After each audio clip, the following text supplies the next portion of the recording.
what's up, y'all? This is Hakim Green, Channel Live and direct. BDP all day, every day. Say that, say that, say that. And what we got to say today is, what's up, my nigga? What's up, my naga? What's up, my nigga? What's up, my niggas? What's up, my niggas?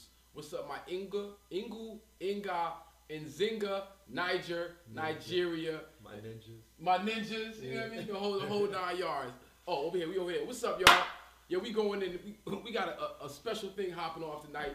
Last night, ESPN, they did their little expose on the N-word. They had my brother comment up there. You know, it was cool. It was cool. It was nice. It was, you know, it was sort of deep. But I figured, hey, with the knowledge that me and my special guest have in store, we could take it a tad bit deeper, and that's exactly what we're going to do today. Now, folks who follow me on Facebook, folks who follow me, you know, on the various social media sites, know I get it in when it comes to the word my nigga. But just a little history for myself and my relationship to that particular word. For 10 years, I would not say the word. Wouldn't say it at all. Back in 1989, myself, my boy Hassan Sharif, and Rodney Jackson, big up to y'all, we started an after-school program called African Children of Tomorrow.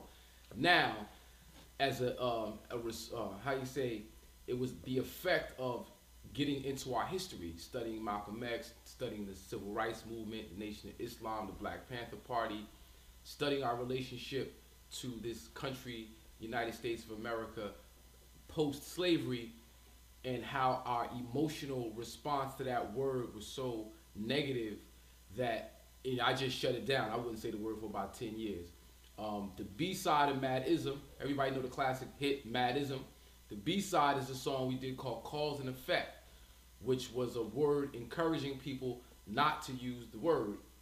It was a song we made encouraging people not to use that word. And just quickly, the verse for Cause and Effect. Some rappers would they be without the use of the word nigga. Time to make the switch from the word bitch. Here's the message, catch it.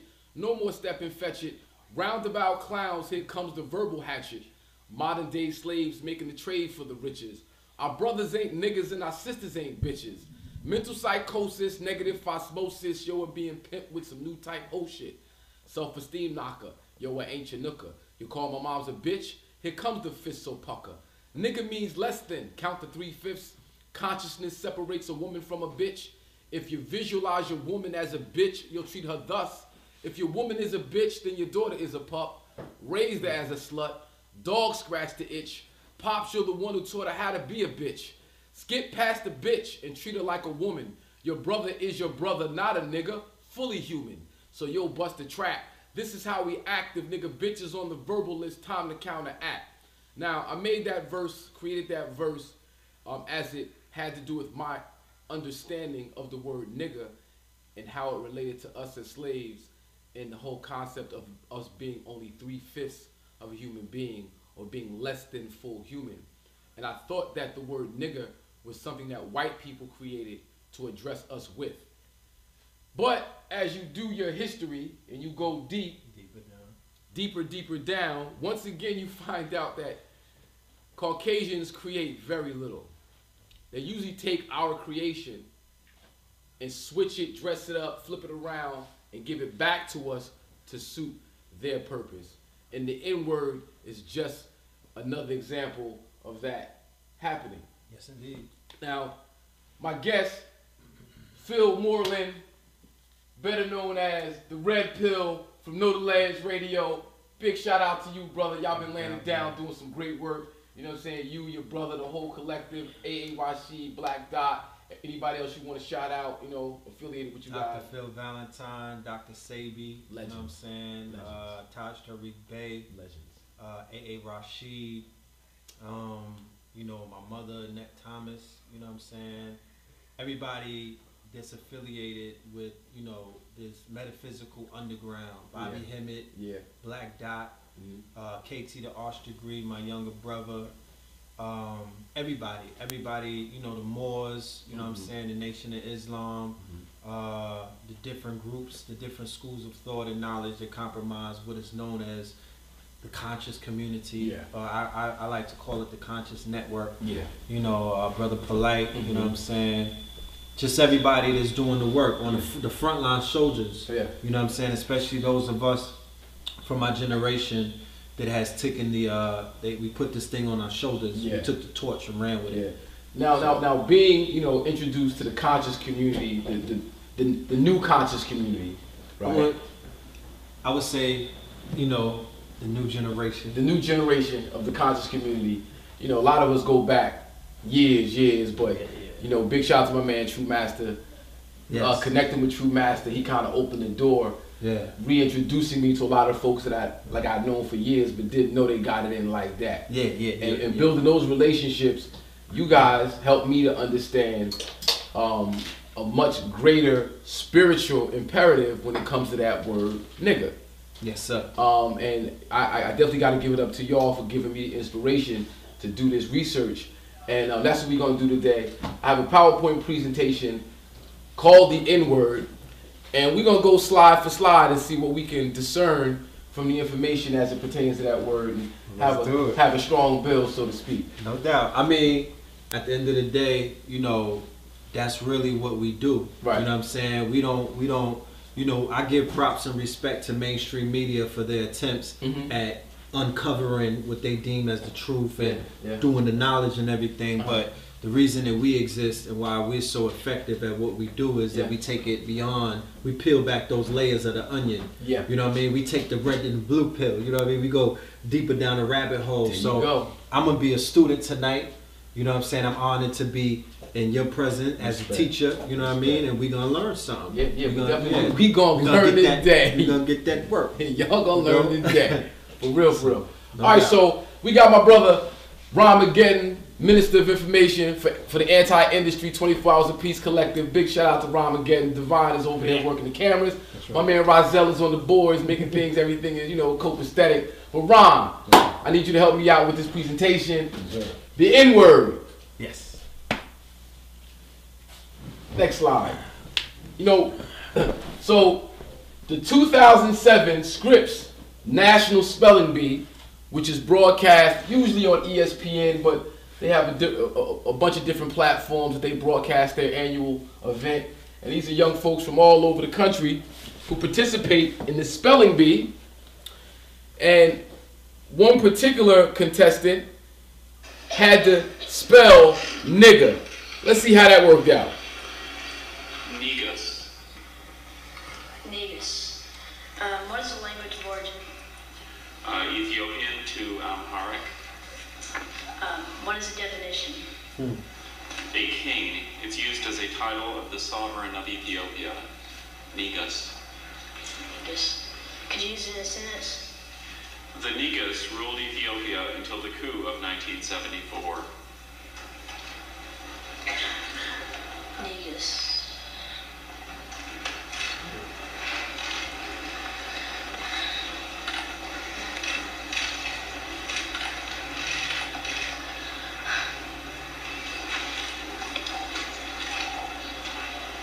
Could you repeat the definition? A king. It's used as a title of the sovereign of Ethiopia. Negus.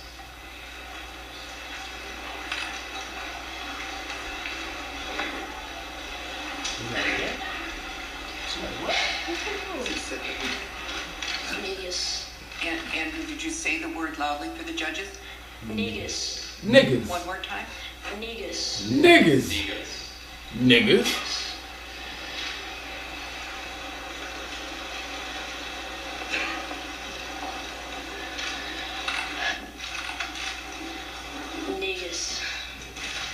N-E-G-U-S. Negus.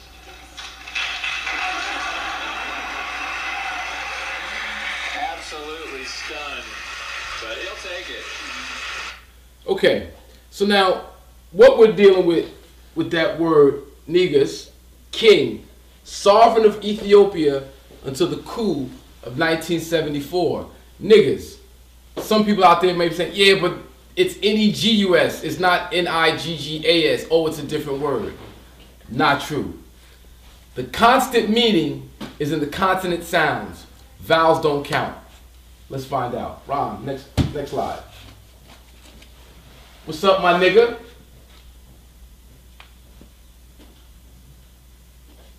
You better off probably just tapping it slide by slide. What's up, my niggas? What's up, my niggas?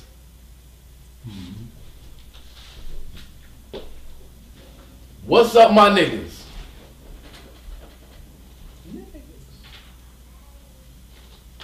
What's up, my nagas, my niggas? Okay. Ancient Hebrew origin of the word niggas. Now, I went into a word bank online. Next slide, please. I went to a word bank online where they break words down and show you the origins, the etymological origins of words. And in Hebrew, we see NGS, take away the vowels. NGS means to collect offerings, forced to work people, slave driver, tyrant, the ruling body. Arabic, nigas, means ruler. Epigraphic South Arabian, nigas, NGS, to impose tribute, nigzun, negzum. King's title, geese. Geese is an Ethiopian language or a dialect of Ethiopia. Negus, Integra, Nagza, to be the king, negus.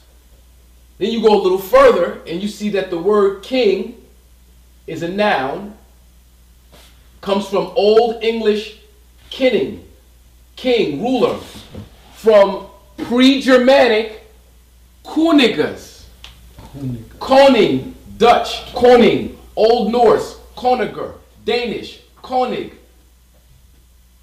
possibly related to Old English kin, family, race. Making a king originally a leader of the people or from a related root suggesting noble birth, making a king originally one who descended from noble birth. Wow. The sociological and ideological implications render this topic of much debate. Finnish, kuningas, king, kunegu, prince, kunigas, clergymen are loans from Germanic. Next slide. Why vowels don't count. The reason why skilled etymologists remove the vowels in the English language is to get a better understanding of the history of words and the relationship between words of other languages. In studying the dialects of the same language, the flexibility of vowel pronunciation comes to light because words are sounds. If this flexibility reveals a striking similarity in sound to a word of another language. So why do we tend to view vowels as less important than consonants? Probably because many of our vowels are more than a little disposable.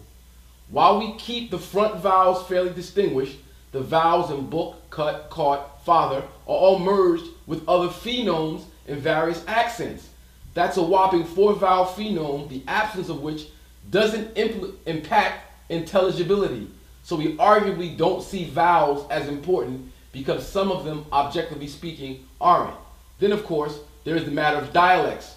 One phone, IPA, can be used to express the O in lot, the A in father, the A in cat, or the U in strut, depending on which regional variant of the language we're talking about. I don't need to repeat the countless ways in which English vowels shift, merge, and neutralize. What we're saying is, as people migrate, as people travel, as they move from one place on the earth to another, and they lose that connection to the source, right? Language will change, or the way people pronounce words will change. And that's due to the vowel being stretched or cut short. Mm-hmm. So vowels oftentimes aren't really important in discerning what people are saying. In fact, Ahmed said, he had saw somewhere where etymologists had said, anytime you find that people who use vowels in their language, mm-hmm. they don't understand the language they're using. Yeah. Their language. And that's also called umlaut, where umlaut is where the vowels are interchangeable. You feel me? Yes. So, it is very imperative to study etymology as any people who are trying to understand and understand a language, mm-hmm. okay? I can't stress the importance, especially of the English language, which is a language that is spoken with a double tongue, because the majority of English words have double meanings. Mm-hmm. So even in legalese, legalese, many of us have to refer to lawyers in order to read legal documents, because it is written in legalese, which is, it looks, you think you know what you're reading, but it's written in a way that it basically is referring to something totally different. Right. So we really want to get to the root of things. We want to go to the source of things to find out what these words, or this word in particular, actually means. Let's go to the next slide. Vowel variation in American English. Now, I've provided the links on each of my slides where there's supporting evidence, so I can take you right to the source. But because of our setup, we're not able to access the link right now. But if you want to take a snapshot of it, you can go find it on your own, and you'll see where it takes you. This study is an acoustic investigation into time-varying spectral features of the vowel target and the use of these features by different regional variants, dialects of American English. In the long tradition of research on vowel acoustics, the vowel target has been regarded as the central section of the vowel, which is relatively unaffected by surrounding consonants. As such, frequencies measured at the vowel target are often considered to characterize most appropriately a particular vowel quality, with the general assumption that this target implies some degree of invariance or vowel steady state. As the research progressed, however, it has been recognized that even the most monophthongal vowel is never truly static and usually exhibits a certain amount of vowel inherent spectral change. Harrington, Cassidy, Neary, Assman, 1994, 1986. This spectral change is not contextually determined, but is a systemic property of the vowel itself. So vowels were created to express a change in vocal tone, not change in meaning. Where it says here, as the research progressed, however, it is recognized that even the most monophthongal vowel is never truly static and usually exhibits a certain amount of vowel inherent spectral change. This spectral change is not contextually determined, but it's a systemic property of the vowel itself. So the context doesn't change because the vowel changes. So if I say my nigga, my niggas, my naga, my ingu, my inga, I'm saying the same thing. Exactly. Next slide. Boom. NGR, NGS. Nigga, niggas. Nedger, nature. Nagas, niggas. Negus. Same word. Next slide. Negus. Negus. Alvin Boyd Kuhn. This dude is ill. Yeah, white dude. He was born September 22nd, 1880, died September 14, 1963, was a scholar of comparative religion, mythology, linguistics, and language. Born in Franklin County, Pennsylvania, Kuhn studied the ancient Greek language at university. He started his career working as a language teacher in high schools. He later enrolled at Columbia University to work on his PhD on theosophy. His thesis, Theosophy, a modern revival of ancient wisdom, was, according to Kuhn, the first instance in which an individual has been permitted by any modern American or European university to obtain his doctorate with a thesis on theosophy. Kuhn later expanded his thesis into his first book in the same name in 1930. He highly influenced the world of Gerald Massey, Godfrey Higgins, Anacalypsis. Anybody familiar with Anacalypsis? Godfrey Higgins, the author of Anacalypsis, was inspired by this man, Alvin Boyd Kuhn. Godfrey Higgins. Kuhn contended that the Bible derived its origins from other pagan religions, and much of Christian history was pre-extant as Egyptian mythology. He also proposed that the Bible was symbolic and did not depict real events, and argued that the leaders of the church started to misinterpret the Bible at the end of the 3rd century. Many authors, including Tom Harper and John G. Jackson, were influenced by the works of Kuhn. His final book, A Rebirth for Christianity, was completed shortly before his death on September 14, 1963. Now, this may raise some questions not really pertaining to the subject, but what I would like for you to do is Google Martin Luther King Jr., The Origins of Christianity, Pagan, and you'll see a paper that Martin Luther King wrote in theology school, where he received an A, where he states in his paper that Christianity was born out of the pagan cults before it. He says in his paper there's very little originality in the Christian religion as we have it today. So let's not put it on this man. Do your research, find supporting evidence before you knock it. The good doctor, Reverend Martin Luther King, the good doctor is probably the greatest Christian leader of our time. And he said that Christianity comes from pagan sources. Okay, flip the script. This is from Alvin Boyd Kuhn. Unk, NK, NG. The Esoteric Structure of the Alphabet by Alvin Boyd Kuhn. How notable this will appear when we shall see in a moment that the very word king derives from the Ankh name. Nothing has been more revealing than the list of words in English, Greek, German, Hebrew that can be traced to the old Egyptian name of this mighty symbol. Its central idea, it was noted, is the production of life through the tying or union of spirit and matter. The central clue to the meaning of these derivatives is the idea of tying two things together. It must be elucidated that in building words upon the Ankh stem, the H may be virtually dropped out of consideration. KH is equally well expressed by K alone. When you pronounce the letter K, H comes along with it. K, hey, K. So you can just use the K. But KH is also the equivalent of CH, which also replaces it. The vowel A is of inconsequential value and can also be dropped. So there is the bare NK left as the hard root. The next matter to be noted is that in later philosophical usage, it was immaterial whether it was written NK or KN.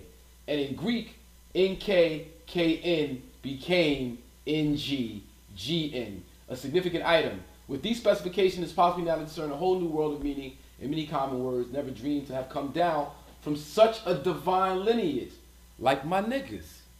Next slide. Kebra Nagast. Kebra Nagast in Ge'ez, which is an Ethiopian dialect, means the glory of kings. Is an account of written in Ge'ez of the origins of the Solomonic lines of the emperors of Ethiopia. The text in its existing form is at least 700 years old. Next slide. B and P are interchangeable etymologically, philosophic etymology or rational grammar. Page 48. This is by Gilchrist.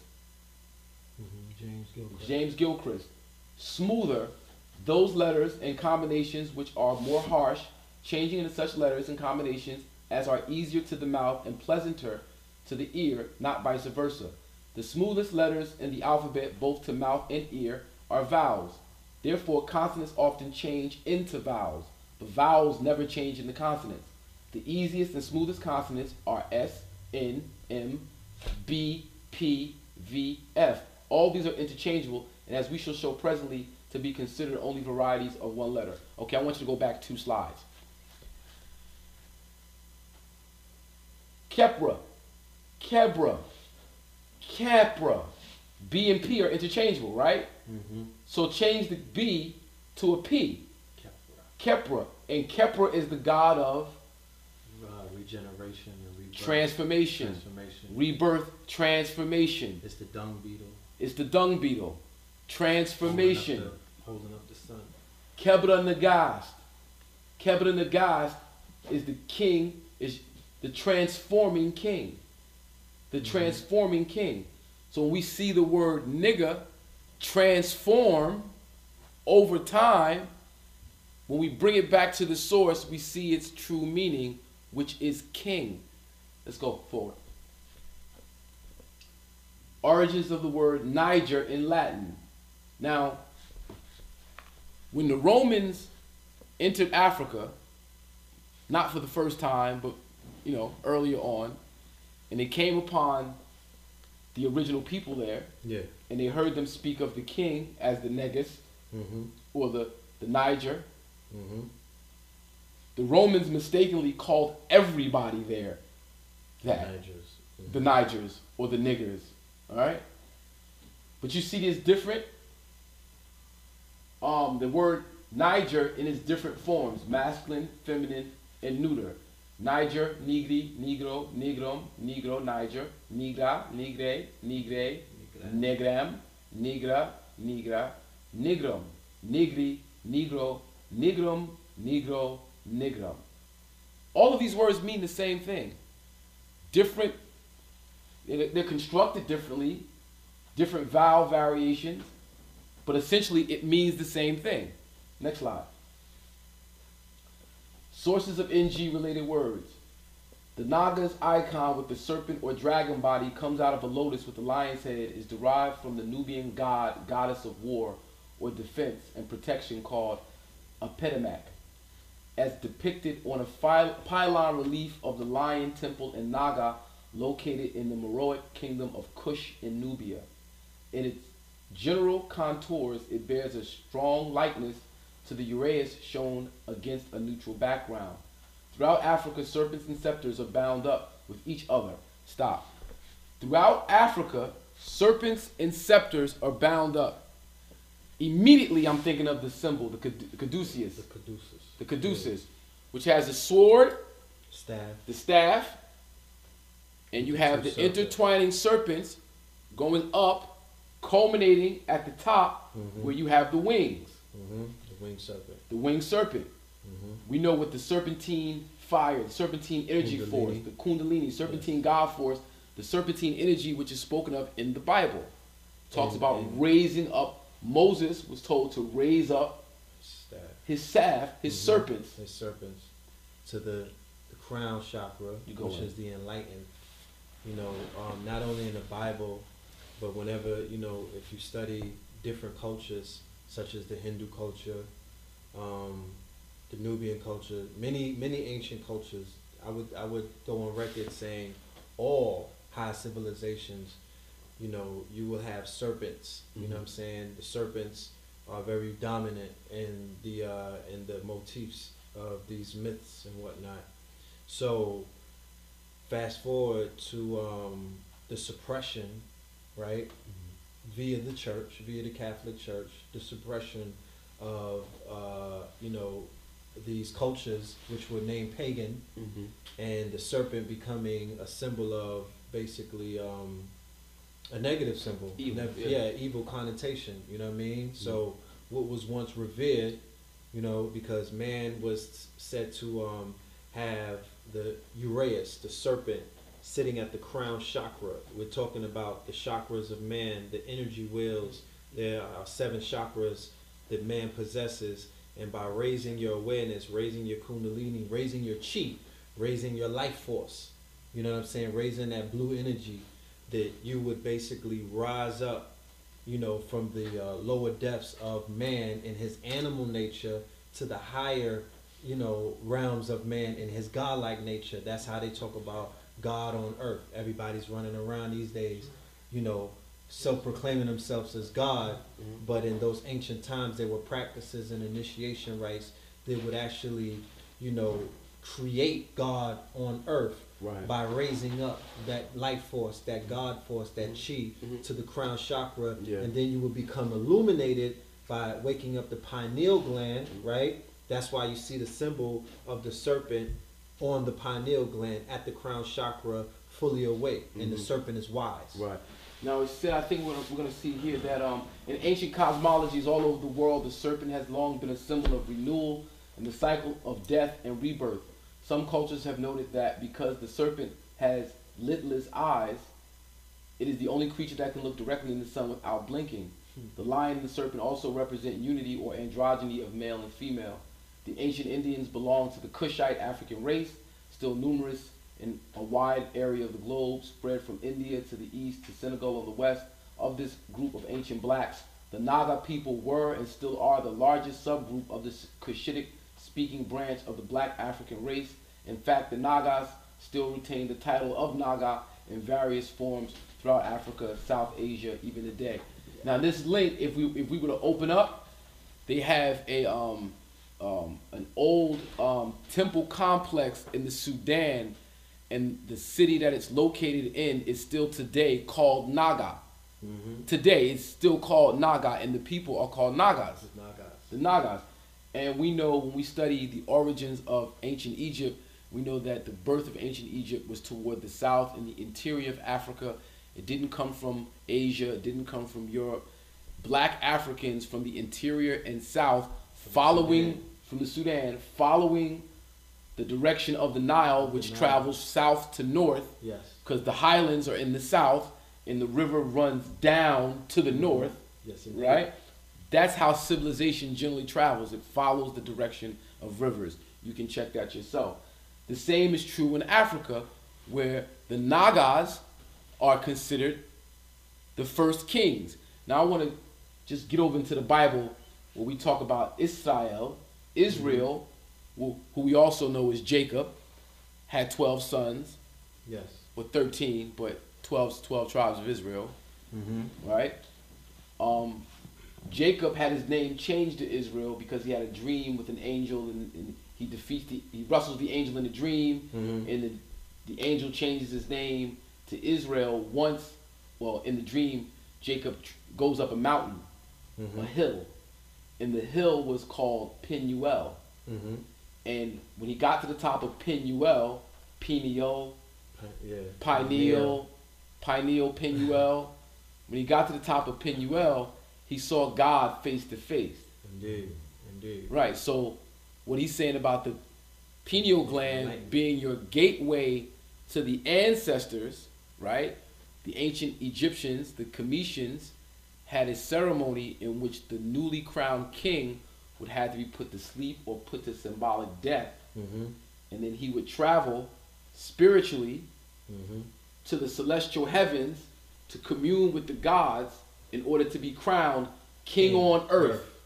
And he would come back to earth to rule over the heavenly kingdom. Oh, excuse me, the earthly kingdom. The earthly kingdom. But being anointed by the gods in the heavenly kingdom, which we were also, going to return to once this flesh expires. That's where the spirit returned to. Sirius, you know what I mean, star systems and things of that nature. So it's a lot of people say that the Bible is written in allegory. You know what I'm saying? It is basically, a form of mythology.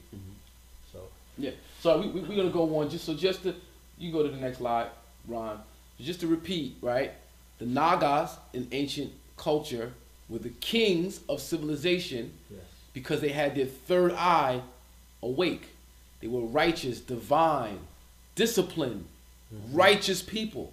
They wasn't walking around with their pants hanging off their ass. They wasn't walking around broken and all one has to do is just look at the architecture, okay? Now, you got specials on cable where they try to say the aliens built the pyramids, right?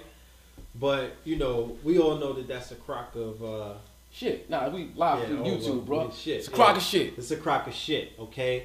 Because not only were the pyramids built by high civilizations, there's all kind of structures, megalithic structures that are filtered around the earth.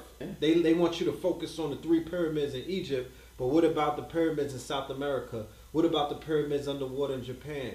What about the temples in the Sudan? What about all of these things that were built by a civilization that had to know supreme sacred geometry, supreme mathematics? They had to be able to cut brick and all kind of other things. You know what I'm saying? So we're talking about man walking around high civilization, being able to activate the higher realms of mind in order to do certain things that man these days can't even accomplish. That's right. And these were niggas. These was niggas. You understand? Now, I didn't say that. We did the research. You're doing the knowledge. And the research says the niggas are responsible for this high civilization. There are many examples of the term Naga still being used to describe various groups in Africa and Asia who are all of Cushitic branch of the black African race. For example, the blacks of West Africa were called Nugamara or Nagomina. Is the name of a tribe from West Africa who were part of a series of great civilizations which existed in the region before 1000 BC. The Naga are another group of people related to India's Naga people who had lived in various parts of East Africa and in the nation of Sudan, the original homeland of all Naga and other Cushitic black peoples. The word Nahas is another word for Nubian. Names of tribes and nationalities such as Nuer, Nuba, Nubian are all related to the Naga tribes of India and South Asia. Long before the barbarians infiltrated India, the blacks, Naga, Negrito, and Negroid, all those belonging to the Negroid, Australoid black race, as well as pure Negritic racial types, ruled India as well as a substantial portion of Asia from Arabia, China, the South Pacific, as well as the Indian Ocean region. Runoko Rashidi. That's our source for that. Renowned scholar. Renowned scholar. Renowned. There's a close association with the Lion Temple at Naga with the culture and cosmology of the Indian Asian subcontinent. The three-headed lion appearing in the Lion Temple in Nubia is also the national symbol of India. Also, there are similarities between the lion-headed serpent or dragon arising out of the lotus with the lion-headed sea serpent called Merlion, the symbol of Singapore, and also the lion-headed dragon of Vietnam.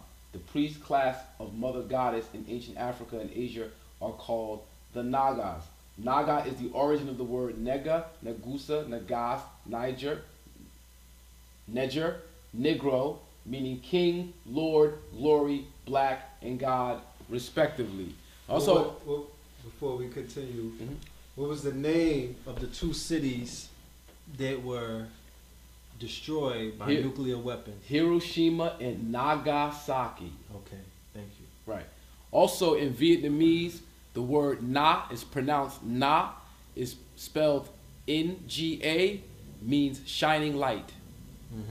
Shining light. So back to the Naga, or the serpents. Indus, Kush.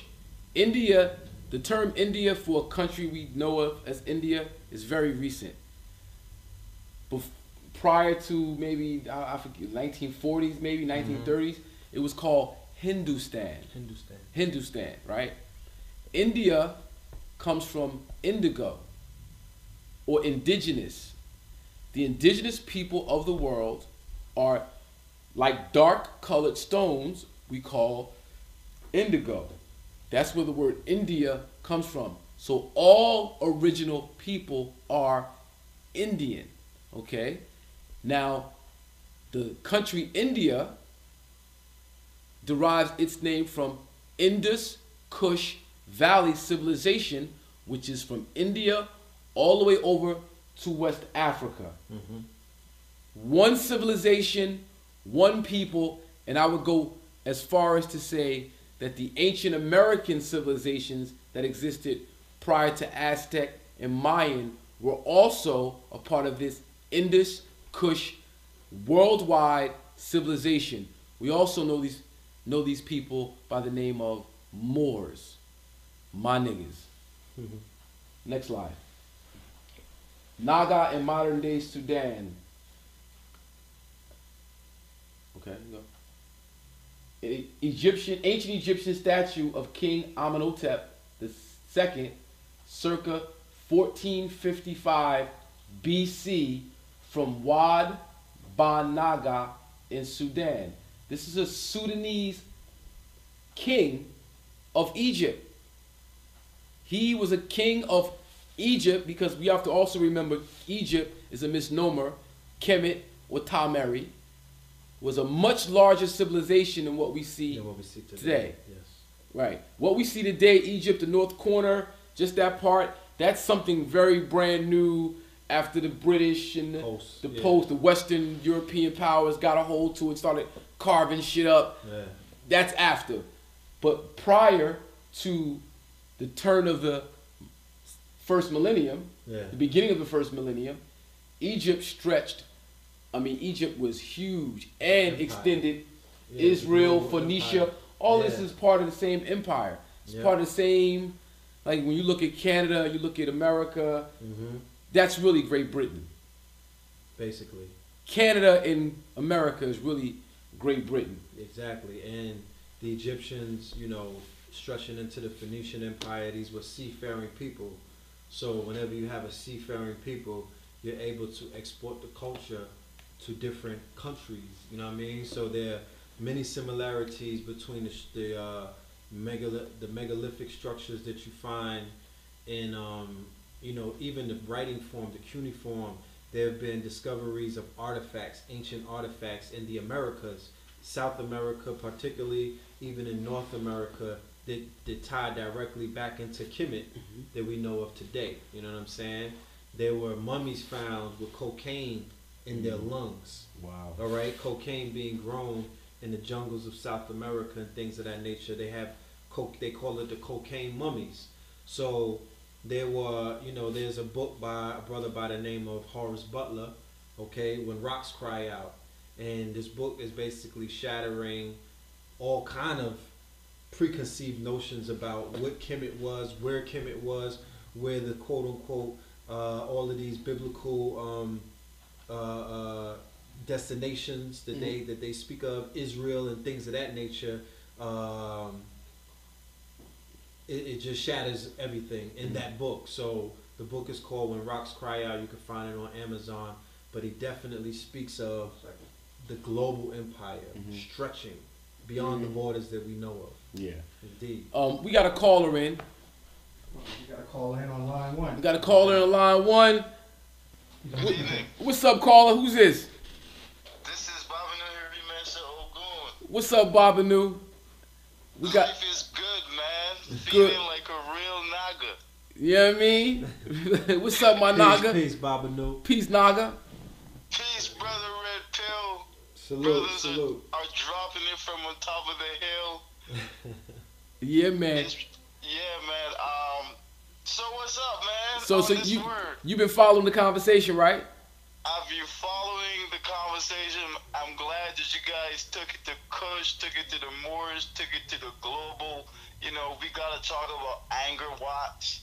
Exactly. Because, there's a connection between the Sudanese Congo style of wrestling and Muay Thai. And also in Angkor we also see the Naga serpents as well, and right. the great temples. So go in. Share that information with us. What you got for us?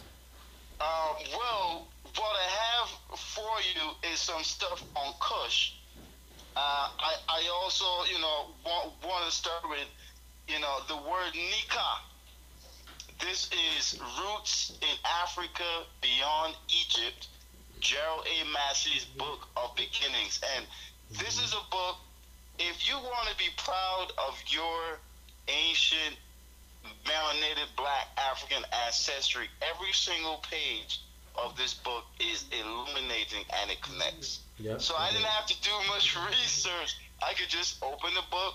We're going to get into the word Nika, Tanganyika, the Congo, and stuff like that. So it says here, the Wamrima people appear to be named from the Wami River, and Rima signifies the people, the natives, the aborigines. When you hear Rima, think of Romulus and Remus, because we know that the Greek civilization was started by a black man named Set. So don't think of Romulus and Remus as only being Greek, because all this stuff goes back to ancient people.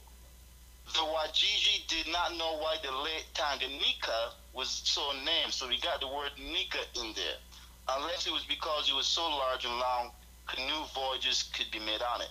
In accordance with this, Egyptian would offer a more satisfactory derivation for the name of the Great Lake Tanganyika. Now the Great Lakes, Central Africa, these are what feed the Nile. And than any yet proposed, Stanley found that the natives could not explain the meaning or derivation of the word Nika. In Egyptian, tan, tan means to get dark, but it says tan signifies to extend, spread, stretch, lengthen, out, fill up. Ken is the lake, the water. Canoe also means to navigate, transport, carry, hence the name of the canoe. We have the word canoe coming from, ancient Africans here.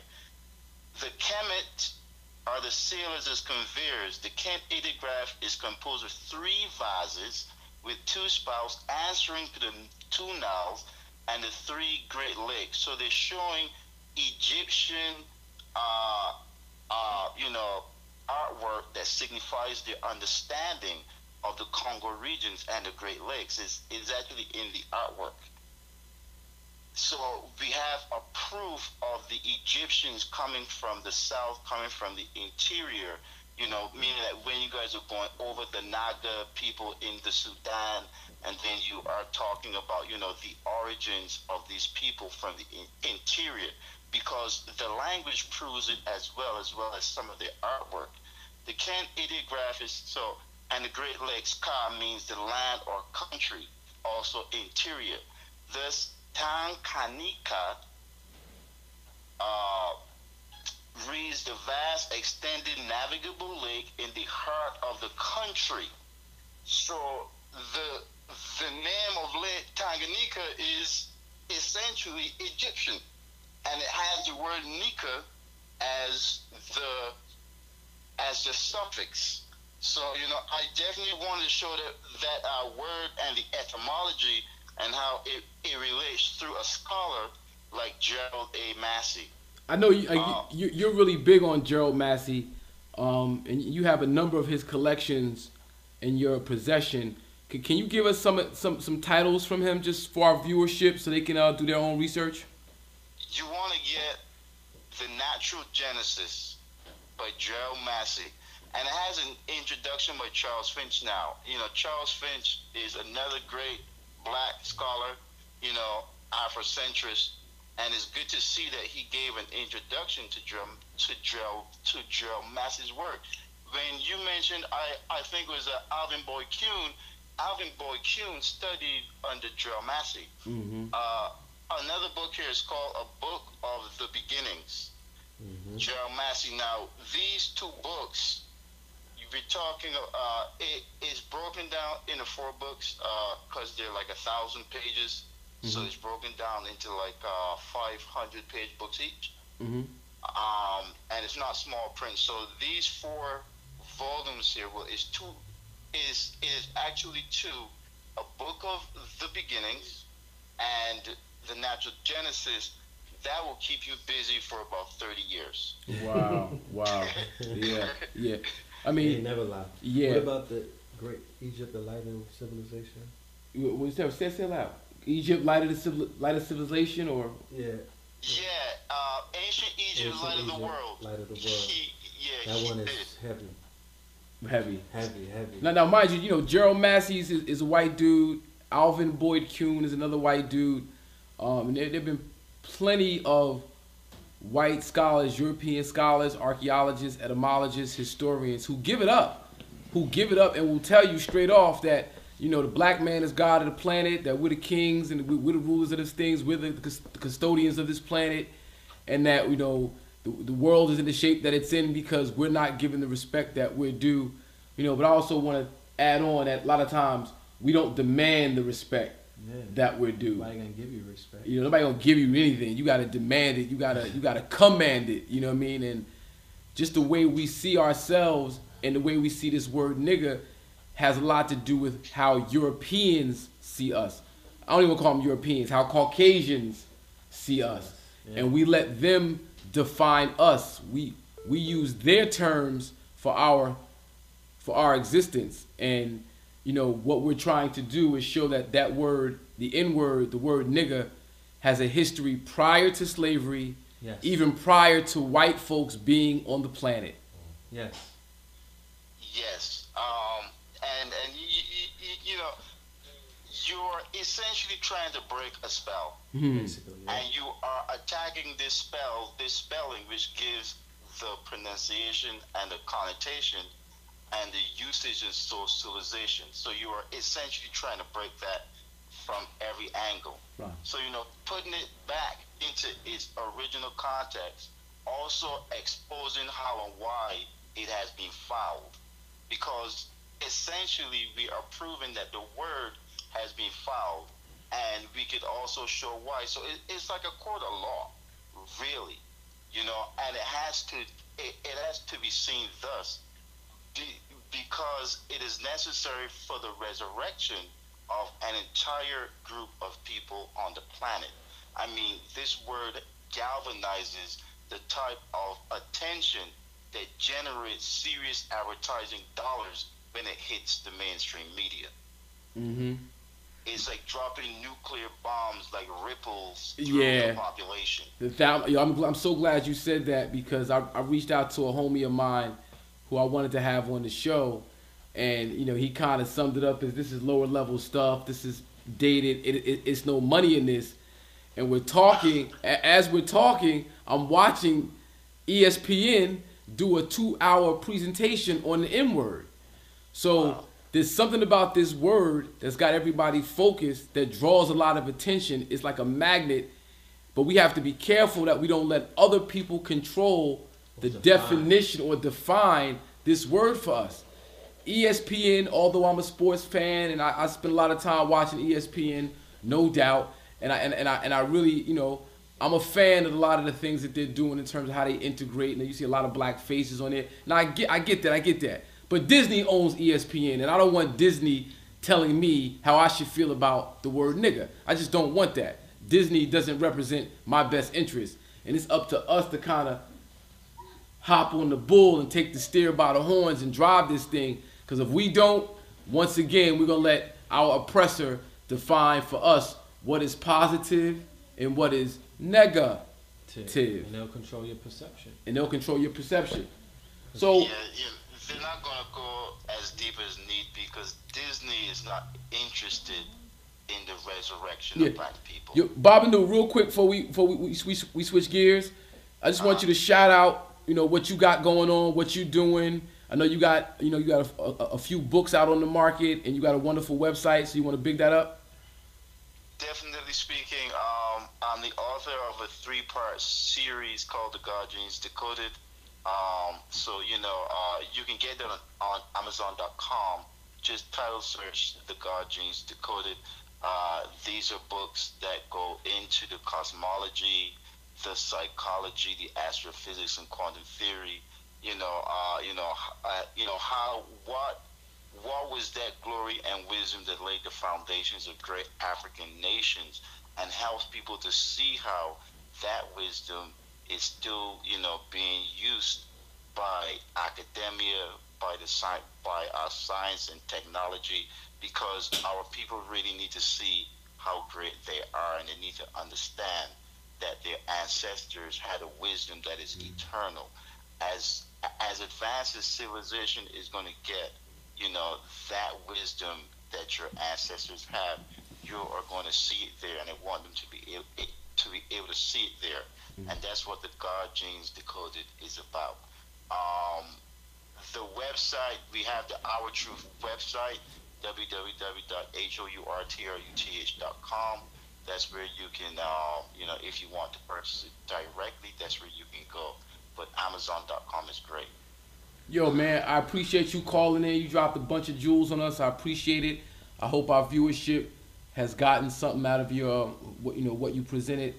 And man, we're gonna have you on here real soon, live and direct in the flesh. Thank you very much. Peace and love, Mr. Green and Red Pill. Good to see you guys, man. Yes, sir. Peace man. God. Now, Razel, I think someone else tried to call in. I don't know if you can call him back, get him back on the line. I don't know who that was, but we got someone tried to call in.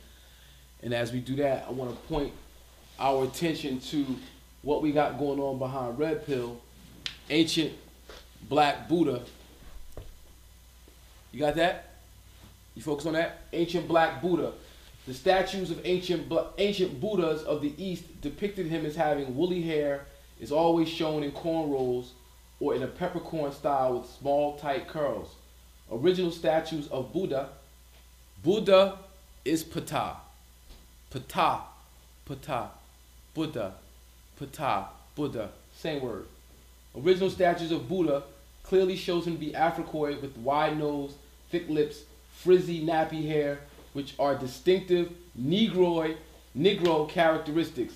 In most ancient temples throughout Asia where he is still worshipped, he is shown as jet black. In fact, in most of the ancient temples of Asia and India, statues of the gods and goddesses have Africoid features with woolly hair in the peppercorn style, while some even have dreadlocks.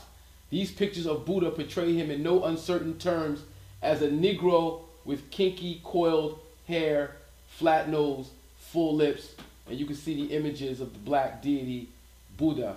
Can you go to the next slide?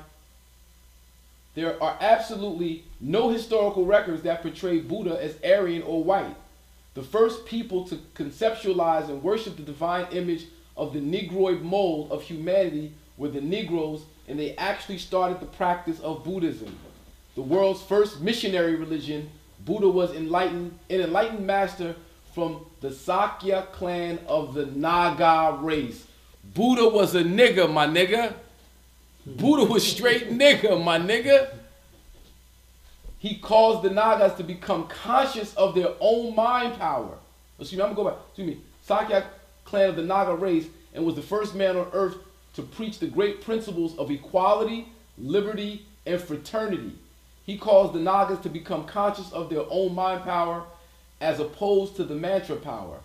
Buddhism, whose doctrines include the Golden Rule, was established 500 years before Christianity in the area now known called the Middle East, which is really Africa. Buddha is not a name, but a title meaning enlightened one, blessed one, or to become awake. Over the centuries, there have been several recorded Buddhas like Gautama, Sakyanumi, and Siddhartha. Black Buddhist missionaries introduced Buddhism to China, Japan, and other countries. Note the ears of a modern Maasai man from Kenya compared to the Buddha. The modern Maasai who still wear the same cultural dressings, even do the long earlobes, as the Buddha. Because it's the same people, my nigga. It means king, most high, God. The problem is not the word. Next slide. So I think that's it. Now, Brother Red Pill. Get this man a hand right. Yeah.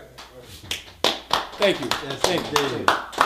Wonderful, wonderful. Now, as we can see, the N-word is a very well-esteemed, highly respected. Yes, indeed. You can't bury that. So if it's not the word, what's the problem? Ah, man. What is the problem, my nigga?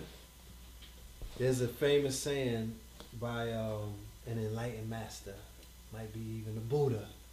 And the saying says that our people perish for the lack of knowledge. Hosea, chapter 6, verse 4 of the Bible. Thank you. So, we can't attribute the suffering and the descent that we're seeing in our people, mental descent, our spiritual descent, you know what I mean? Our descent into what is known as the lower nature of man, savagery, you know what I'm saying? Animalistic like natures that are, you know, not recorded in history. When I crack these books open and I go back in time, I get in the DeLorean and we go back into the future, I don't read about this shit. You dig what I'm saying? The stuff that we're suffering from today, the behavior, the mind state, the way that we're moving as a people. You don't see this in our history. They might have taught you this in elementary school, but if you go ahead and break that, like the brother Baba Nu said, when you break that spell and you do the studying yourself, all of that shit goes out the window because you'll realize that they were lying to you the whole time. They were talking about them. Okay? The savage from the Dark Ages, you know what I mean? Out of the caves of Europe. Do the knowledge. So, our people are becoming, you know, who we are being programmed to become through the miseducation and the lack of knowledge about who you truly are, the lack of knowledge about where you come from, the lack of knowledge about your higher selves. So, you know, any study will show that if you program a people through the media, right, which is propaganda. I know, but it's we say media and propaganda, and we don't put it in the context of it being one of the most greatest weapons ever formed. It is part of the war chest of nations. Well, I wanted to build on that. My brother, Architect from Long Island, big shout out to Architect. Yeah. He dropped a jewel on me in terms of the word entertainment and what that word means. And I did the research, and it born true. the word entertainment and what it truly means. Okay, enter, we know what enter means. Enter means to go in. To go inside. The word T-A-I-N is a Latin word, right? Its root is the word tere, and it means to obtain or to control. And anytime you see the word M-E-N-T, that mental. word mental, ment means mind or mental mind. Edutainment, the purpose of edutainment is to go into your mind to obtain it and control it. That's what entertainment is. So, oh man, it's just entertainment. Oh, we just having fun. It's entertainment. Nah, dude, you falling victim to somebody else's wickedry. You falling victim to somebody else's agenda. Of course, because perception is everything. Image is everything. Your perception of who you are when you look inside of that mirror, that is who you that controls who who you see in the mirror. The perception of who you see is how you will carry yourself. So by destroying the perception of who we are as a people through all of this bullshit, ever since the fucking camera started rolling, they've been lying. You understand? Ever since they've reconstructed and revised our history, they've been lying to us. So throughout the ages and throughout the generations, and as their entertainment becomes more, we shooting shit in HD now. It's brighter, it's 3D, it's coming at you, it's all in your face. It's a fucking 500 channels on cable. I was just on cable last night. I don't want to jump off a topic. Nah, go ahead, go in. But the shit that they selling our people in the form of reality TV, that's my guilty pleasure. I fuck with the ratchet reality TV. I dive in to see what the hell is going on because I want to understand what's the mind state of our people. You know what I mean? I want to know what level of programming are our people being trapped inside of. And the shit that the lineup that they got from Sunday to Sunday on cable, especially to our women, the mothers of all civilization, the first teacher, Basketball Wives, motherfucking Love and Hip Hop, season 1, 2, 3, 4, 5, Love and Hip Hop ATL, Basketball Wives of LA, Basketball Wives of New York, Basketball Wives of fucking Boise, Idaho, wherever they pulling from. And they top it off with Scandal, Being Mary Jane. Ooh. So Mary Jane, straight slut, you know what I mean? Straight addicted to sex. The Scandal chick, she's in a seat. She's around all of this white power and all of this corporate America. Do you know? And I'm not even talking about subliminal program. Talk about the upfront shit. Or right in your face. We don't even gotta go subliminal no more. They used to do subliminal, but imagine what they're giving you on a subliminal. But the straight conscious, straight to your face stuff is crazy. If you in a household where your whiz is taking advice from a reality show and she's comparing her life to their life and how to run her relationship, you shit out of luck. Yeah. You're in trouble. Straight like that. And the images of the black man, the images of the black family, right? Because at the end of the day, if the black family was destroyed in the crack era, if the black family was compromised in the whole 70s era, post-civil rights, post-black power, you're supposed to be trying to repair it. Yes, right. Correct?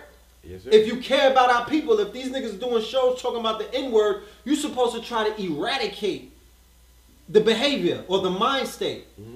Everything on cable is promoting niggerism. Everything. Everything. There's no anti-nigger agenda on cable right now. You understand?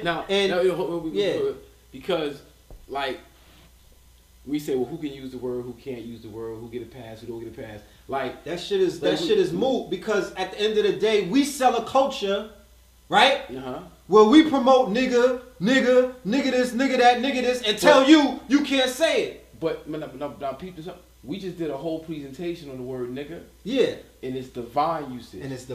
But then we can say these niggas just run around here promoting niggerism, and I don't even disagree with you. I know exactly what you're talking about. There's a contradiction in terms. On one hand, we saying to be nigga, to be naga, to be negus is to be divine, king, righteous, disciplined, is to be on top of your game. Yes. That's what being a nigga really is. That's a naga, that's a naga, that's a negus. That's an NGR, that's a netter. Netter. You know what I'm saying? But all man and all woman come to this planet obeying the laws of duality. There's all polarities. I'm a twin, all right? Yeah. My mother, the egg split in one. You got the red pill, you got the blue pill. You got your higher self, you got your lower self. You feel me? Niggas are operating From at, the lowest. there's a nigga who operates at his lower self, then there's a nigga who you just showed and proved this is a king at his higher self. Woo. Okay? You could coexist at the same damn time. Right. But what are your vibrations? So there is You just because there's a story of Christ having to go into hell. of course. There's a story of Perseus who had to go into Hades. Can I share something with Please you? drop. Every Drop single with you. story, Oh, come on. every single, it's called a hero's journey. Please Google it.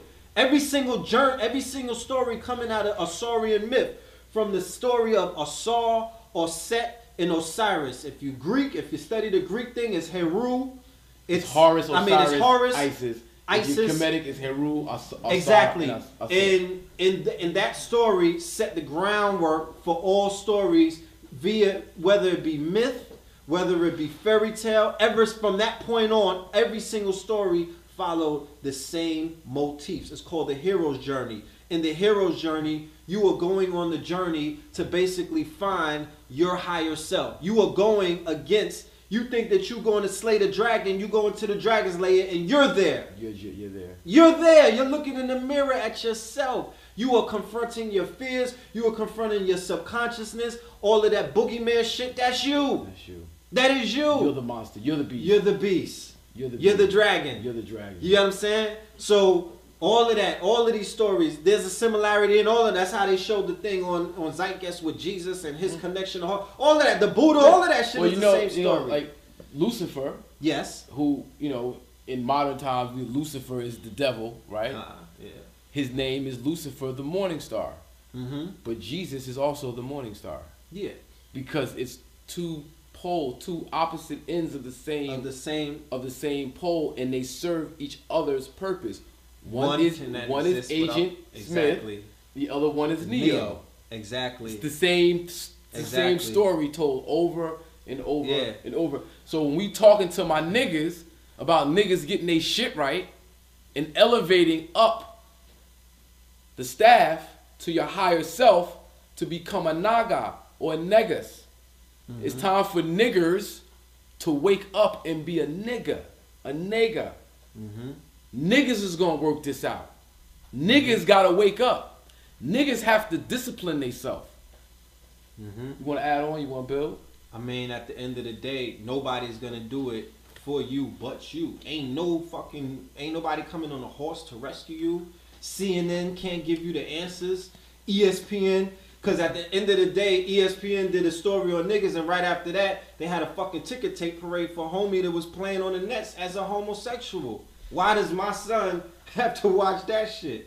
If I said that I like Menages and the Nets signed me, would it make fucking, headlines? Like, if I was a polygamist that had 4 wives, would I be the first ever in the fucking 4 sports to play? So why is that a story? Why is that headlines? A person's sexual preference.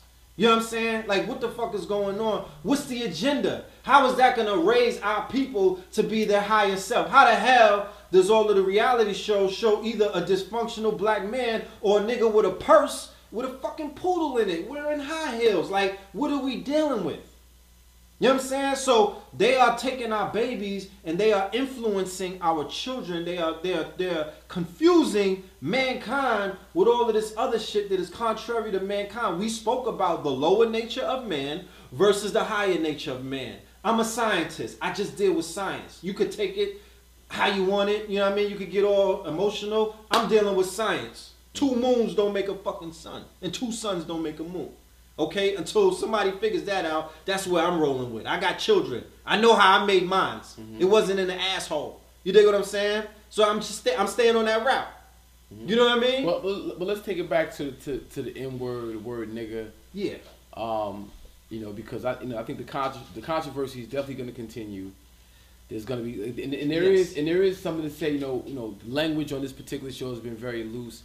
We've been trying to make light of a very serious subject. Yes. Because when certain folks in our community hear the word nigga, yes, very traumatic experiences because are attached exactly. to it. And we don't in any way want to disrespect their experiences and their perception of that word.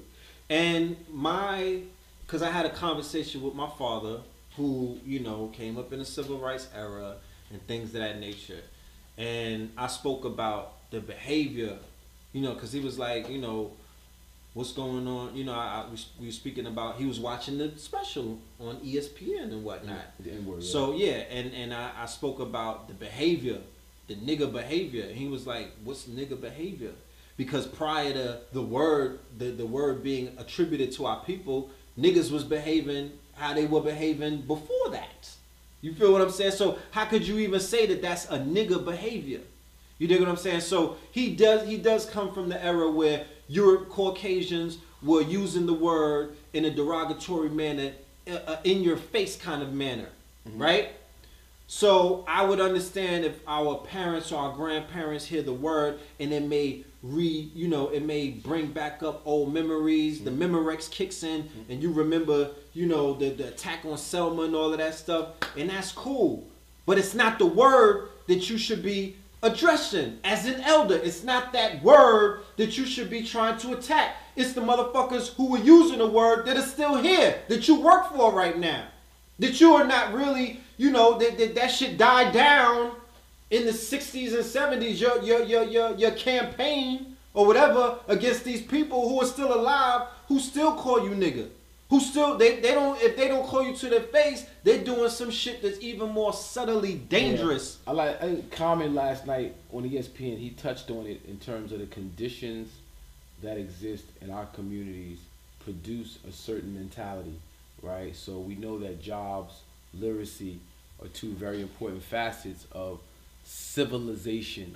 People being able to work, having something to do, being able to earn for themselves and their families, gives that sense of pride and worth, sense of self-worth, right? And then education, literacy in particular, being able to read, so you can understand your environment around you and you can define your environment for yourself, has a lot to do with people being able to critically think, conflict resolution, so forth and so on. When those things are taken out of a community is going to fall. It doesn't matter if it's black, white, Christian, Jew, Muslim, pagan, heathen, it don't matter.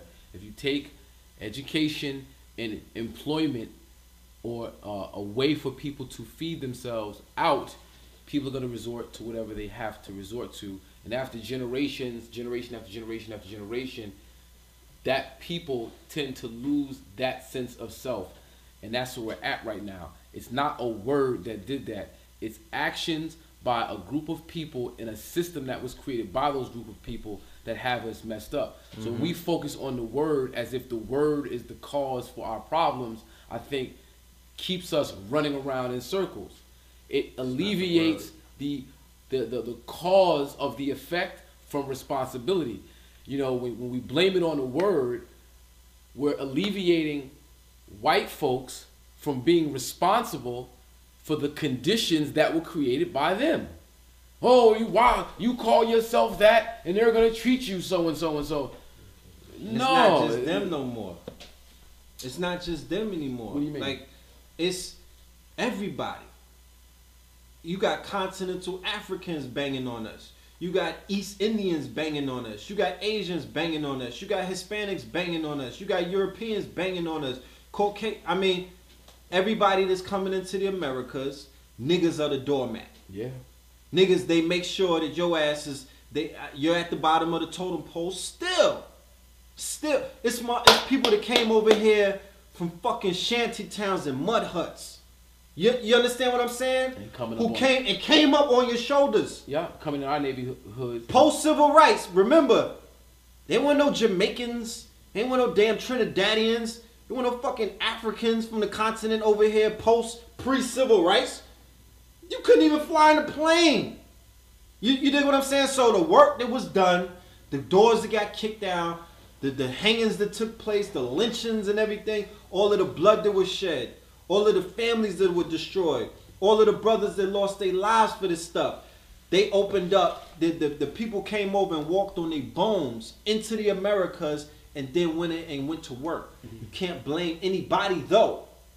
Because We was not prepared for that rush. If you're gonna let it happen, it's gonna happen. Yeah, I'm just saying it came with a plan. We talking about like the gentrification that's going on in different neighborhoods around the country, Harlem, Brooklyn. That's economic warfare in a sense. Economic warfare, no doubt. But I also know that black folks got money. Let me give you for instance, in Newark, New Jersey, right? Yeah. It's where we film at, live and direct, Newark, New Jersey. Big up, Roz Baraka is the next mayor of Newark, New Jersey. We see you at the polls May 13th. Get that vote in. Yes. But my homie, the God Exact Mind Allah, did a show on for NBA weekend. Okay. At the Robert Treat, and it was Rick Ross, Carmelo Anthony, right? Yeah. And you had folks lining up to pay anywhere between $1,500 to $3,000 and getting VIP. Yeah, 10 stacks, bro. 10 for the bottle service. Bottle service. So for a section. 10 if stacks. black folks were its own nation, just based on what we spend, we would be the 16th richest country in the world based on what we spend. Of course. So we got money. We just do the wrong things with our money. So instead of us buying Nikes, the latest Jordans, maybe we need to go buy that building. Because if we don't buy that building, Foot Locker's gonna buy that building. Starbucks is gonna buy that building. We got money, but we don't have wealth. We got money, but we don't got assets. You know what I'm saying? So you talk about illiteracy earlier. The financial illiteracy amongst Negroes is enormous. We don't know what money is. We don't know how to make money work for us. You understand? The majority of the brothers that got money, there's Jewish people that's working the money for them. They don't even know how the hell their money is working. You know what I'm saying? But nobody's forcing you to hire a Jewish accountant. Well, what I'm saying is nobody's forcing black accountants not to keep. Yeah, I'm not saying it's us having to take responsibility for our condition. I mean, like it is what it is. If we on the football field, right, and your left guard is taking the wrong step, and your quarterback is getting smacked. Your quarterback is getting sacked. I'm not gonna blame the referee. I'm gonna blame that offensive lineman who's not making the proper block. No doubt. So at some point we gotta hold ourselves accountable to our situation. So you have Les Brown, Farrah Gray, the brother from Shark Tank. You know what I mean? There are people that are out there doing work to bring financial literacy and entrepreneurial mind states to our people. Right. You have to salute them, and you have to actually, I want to see them line up for them like they lining up for Rick Ross. But the rappers, the ones who have the minds of the youth, the hearts and minds of the youth, the ones who are influencing our babies, they influenced me as a baby. They are responsible for instilling an entrepreneur in a kind of financial literacy to these babies on how to use your money. What the fuck? How the hell are you buying a pair of Jordans? That shit depreciates. Why are you buying things that depreciate? Why is the majority of your money going to stuff that's not only is the shit skyrocketed retail wise 300-400% markups, you don't have any factories, you don't have any manufacturing, you're not dealing with anything that appreciates. I give props now that the hip hop they on their art shit and all of that, Pablo Picasso and you know what I'm saying, Bankskis and all of that. That's cute and all of that. You know what I'm saying? That's assets. But that is assets. So if people are sharp enough, they will jump in and start creating art. Take over the art shit like you took over everything else. You know what I'm saying? Create your own new Basquiat's. Create your own, your new Bankskis and whatnot. And utilize that to get into that market. It's a racket, but start making wealth. But what I'm saying is we have to hold those who have that voice and that power more accountable. Because like you said, we got expendable income. We got it. This nigga's sitting around with 10 stacks in the mattress, in the shoebox, 100 stacks. I've seen it. Yeah. They paying 10 stacks for a table, B. They blowing 10 stacks at the strip club. For a table. But what we don't do, I was having a conversation earlier with an elder. He broke something down. He said the reason why us as a people are not progressing in life and why we're not really doing what the other people are doing. I spoke about the continental African. Big up to my continental Africans. Big up to my brothers and sisters from the Caribbean. Big up to my Hispanics. Big up to my big up. I'm just pointing it out, but it's still big up to y'all because I respect cooperative economics. I respect group economics. I respect the Susu system that y'all came and implemented. What we don't do when we sit down, what they do, every time that they sit down, there's money on the table. If 5 of us are coming to sit down, we putting money on the table. That's what the Asians do. They come and put what they got on the table. So shit, we gonna build and talk about some shit. There's 500 on the table. What we gonna do with that? How are we gonna allocate that 500 to do anything that we was talking about? How are we gonna allocate that 500,000 on the table? How are we gonna allocate that 5 stacks? We do it as a people, but we not doing it in the right sense. Because if I go to King of Diamonds, if I go to Sue's Rendezvous, we gonna come together as money on the table. You feel what I'm saying? For lower vibrational, for lower chakra activity. I'm just saying, yeah, if we come to the table, you know, they do it there.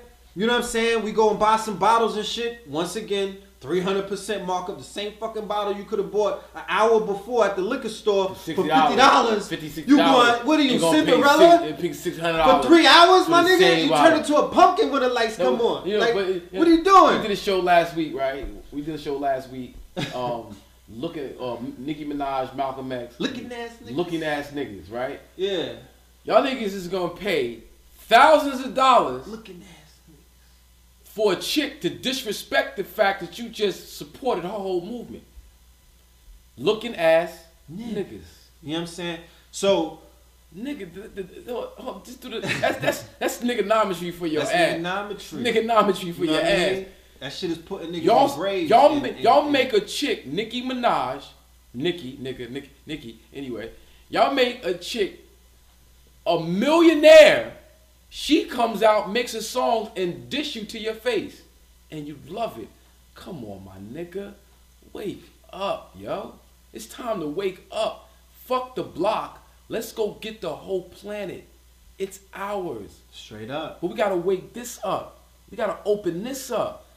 This don't mean nothing if you ain't got this. Because what they say about a fool and his money. It was soon part. Money don't make the man, man make the money. Money is an inanimate object. This shit don't move. You put a fucking stack down, some hungry niggas gonna try to make it move, but it won't move on its own. It doesn't move. It's inanimate. It's a tool. It doesn't have life in it. It has what you put into it. What you have put into it. There's a book called, I think it's Walter Money Wants Me. Dollars Want Me. Google that. I think it's Wallace something. Dollars Want Me. It's a PDF. It's like 20 pages. It was written in the 20s. Excellent read. And he speaks about the fact that you have to attract the money. You bring the money to you. You tell that fucking $100. You tell them 20 stacks, them 100 stacks. Nigga, you want me. I'm going to give you the best experience of your life. And bring your friends along with you. Just to add on what the brother's saying, right? Ultimately, everything is vibration. It's all vibration. Everything's vibration. Yes. The faster the vibration, you can't see it, you can't taste it, can't smell it. The hydrogen atom vibrates very, very, very fast. Yes. Right? The Hermetic principles. The lower vibration becomes solidified and material, a rock. Mm-hmm. Rock is low vibrational. You want to money, the real definition of money, right, is gold or silver or land. Mm-hmm. Real estate. Mm-hmm. The definition of a dollar, or better yet, the definition of a Federal Reserve note, which is what we carry around as cash, is debt. Debt note. And a debt note, by definition, is not money. You owe. When you have cash, that represents the amount of debt that's attached to you. Now, what we've done in our society is we've taken debt and given debt value, right? So you can take debt notes and go exchange them for things that also represent debt or liability. It doesn't represent appreciating value. Assets. Like a car is a liability.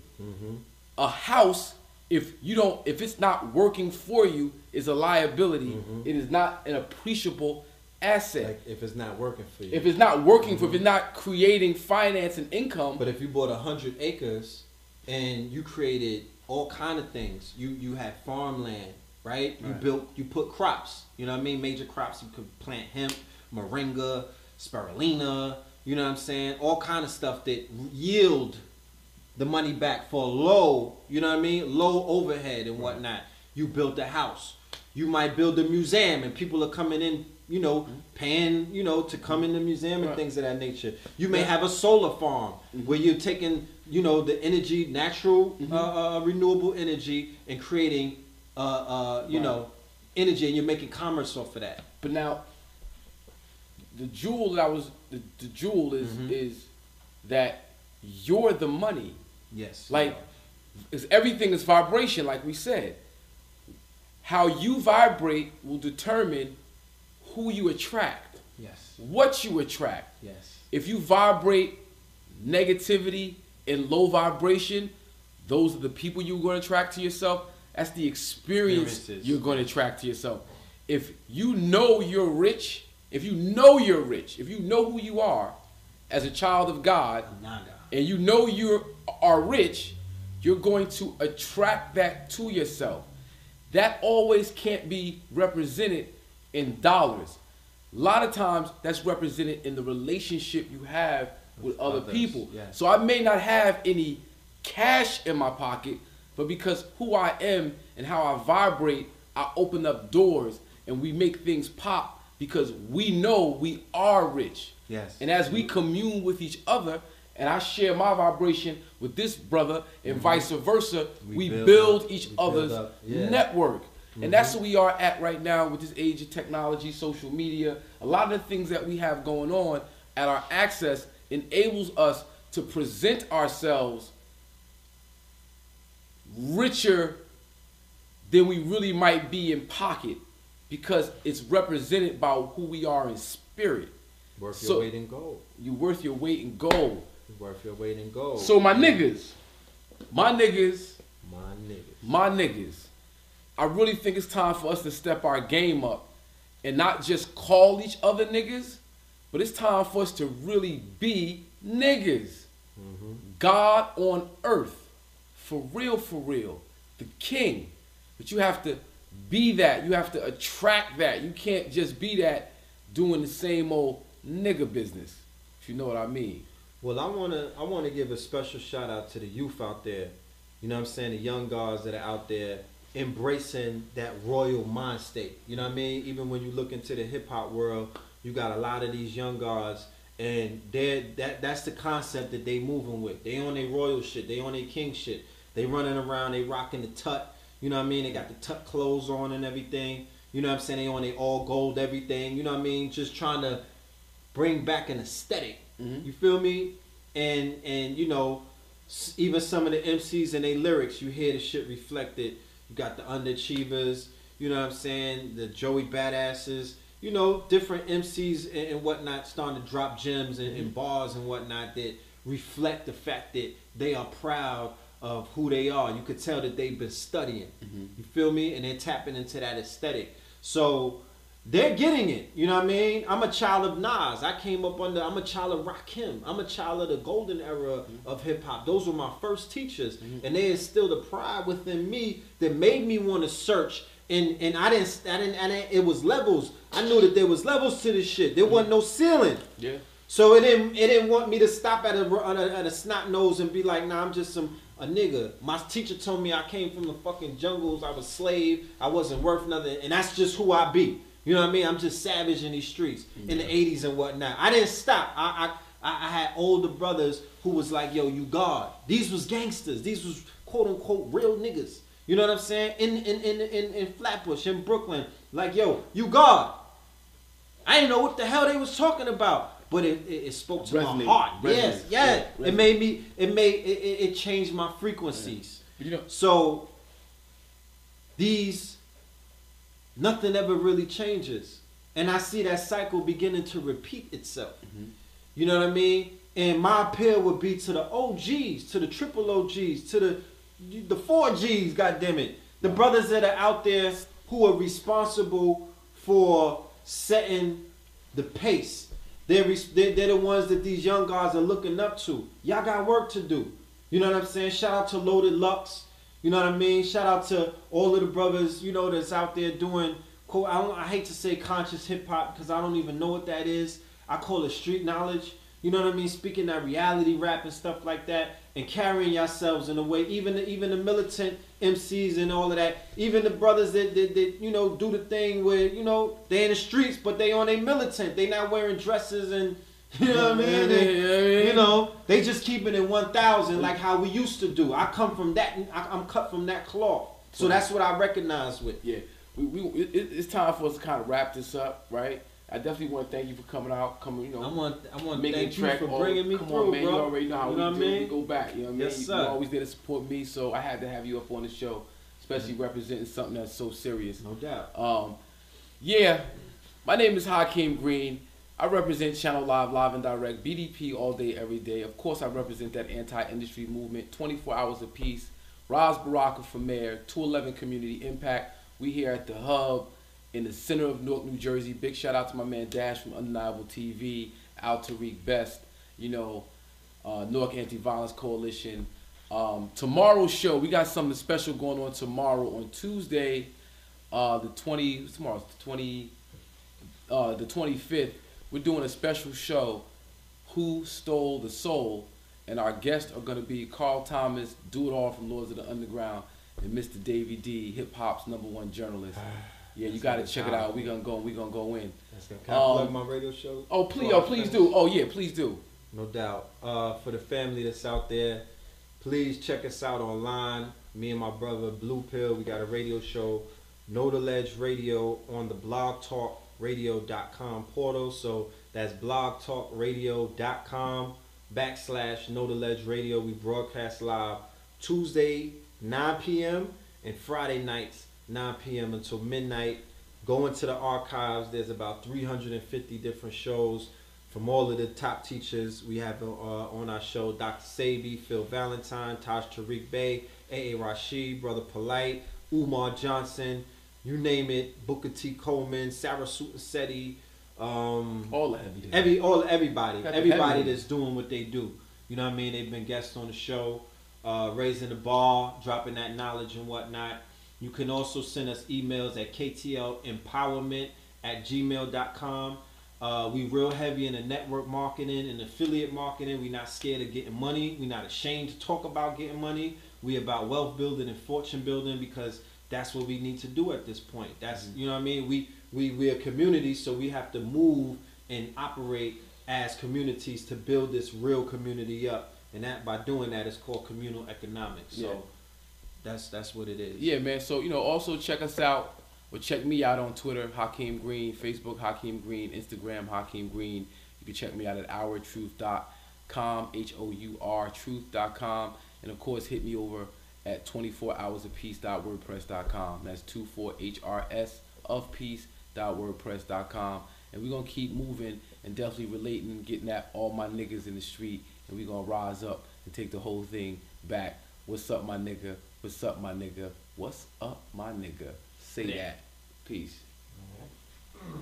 Good job, guys. Don't give out anti-industry. Oh, we did. Oh, okay. Oh, I'm about to find Rozelle. I missed Rozelle. Damn. You still on? Oh, Rozelle. Yeah, we got USA. What is it? USA live stream. USALivestream.com. Hit my brother Rozelle up. He is responsible for the whole operation going on right now, so we definitely can't forget him. Rozelle is doing it live and direct. Also, you got what's your other site, bro? 973 Films. 973films.com. Please check out 973films.com and get at the brother. He's really good with the camera stuff going on right here. So if you need a documentary done, if you need something shot, check the brother out. And yeah, that's what it is. Yes, sir. We out of here. Peace. All right, peace. Hot.